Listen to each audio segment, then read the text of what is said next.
Okay, so my harvest strategy. Figure the tree first. This is the tree. I'm obviously taking everything in Harbinger. And I run this way, and I run this way because I want to get as much yellow as I possibly can. I'm not doing any advanced rotations or anything crazy.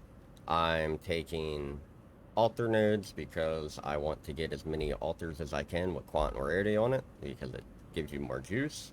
I also pair it with Harbinger, Harvest.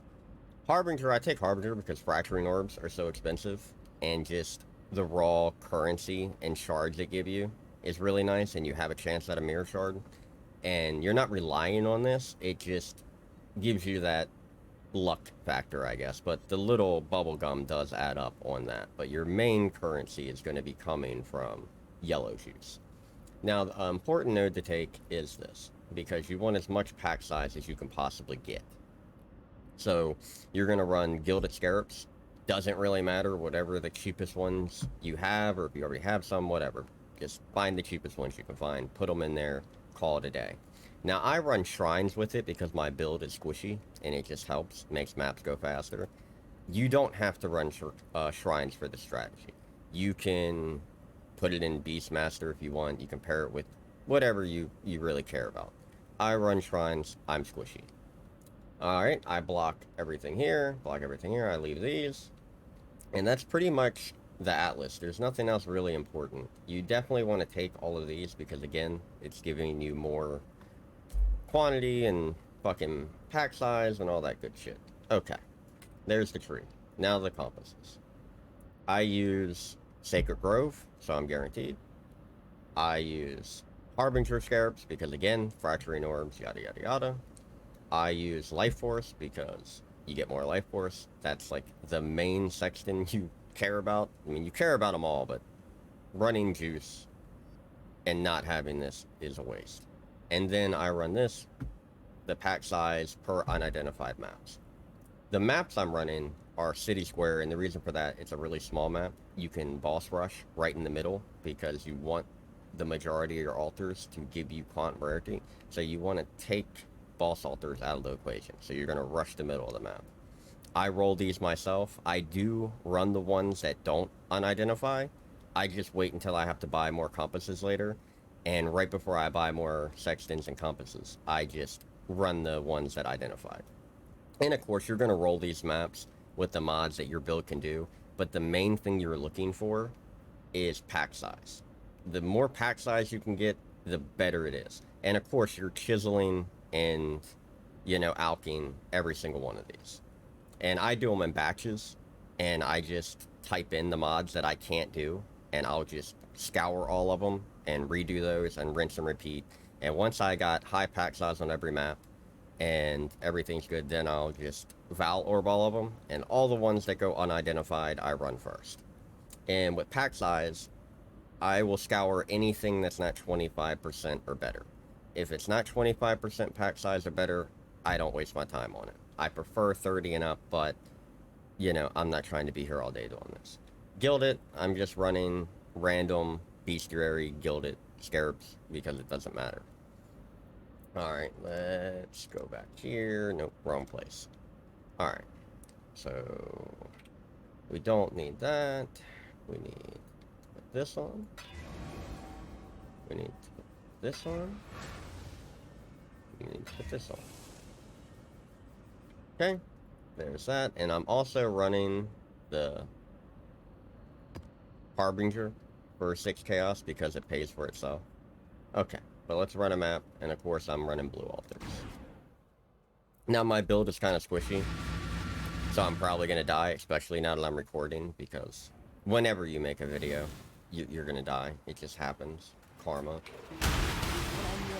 Okay, but we're just going to rush the boss, which should be in the middle of the map.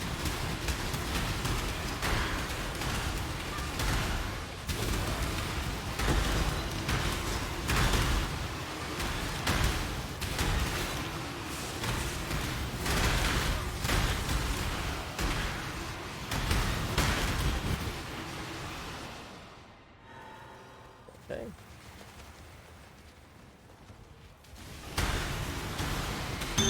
And I don't see, like, fracturing charge.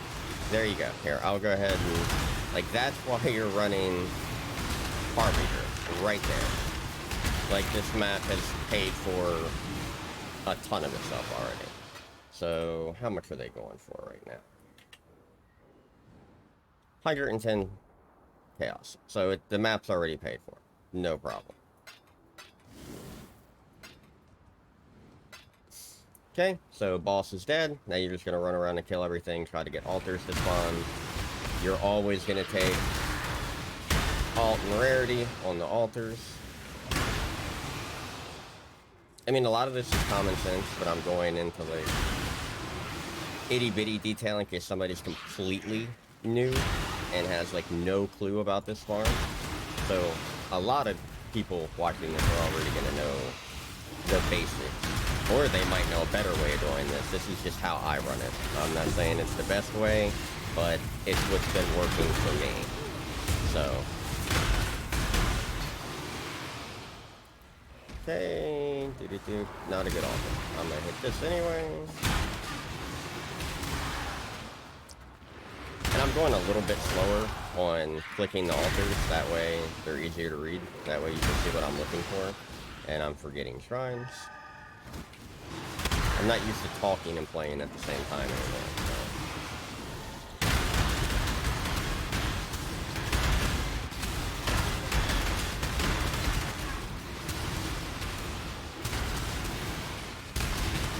This is going to be the spot I die in.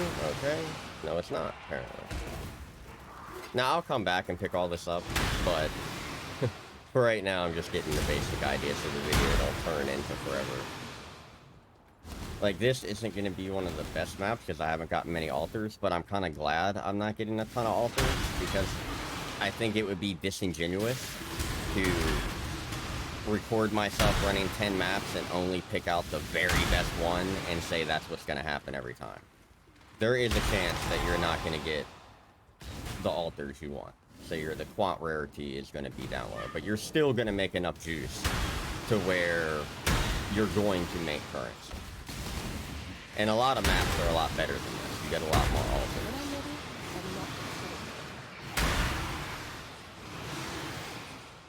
Okay. Now we're going to go do harvest.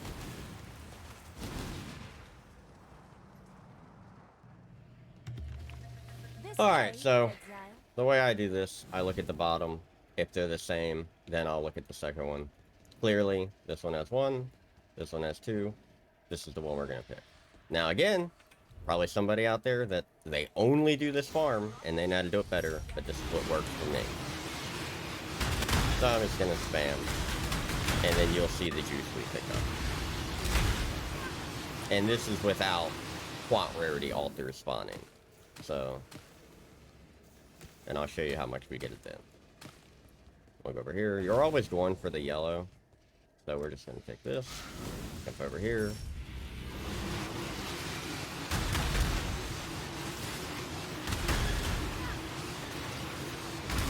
Wait for everything to die.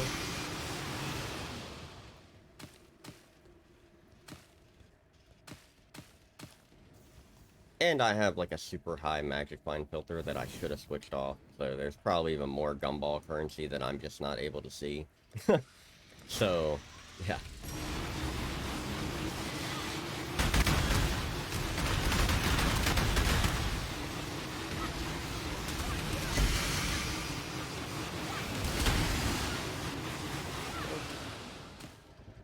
And then, like I said, this is worst case scenario map. Like, this is the worst it's gonna get is right here.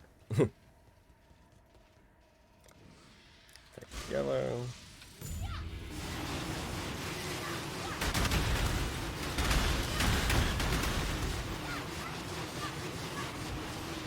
Yeah, like, that's horrible. But at least you're seeing an honest map.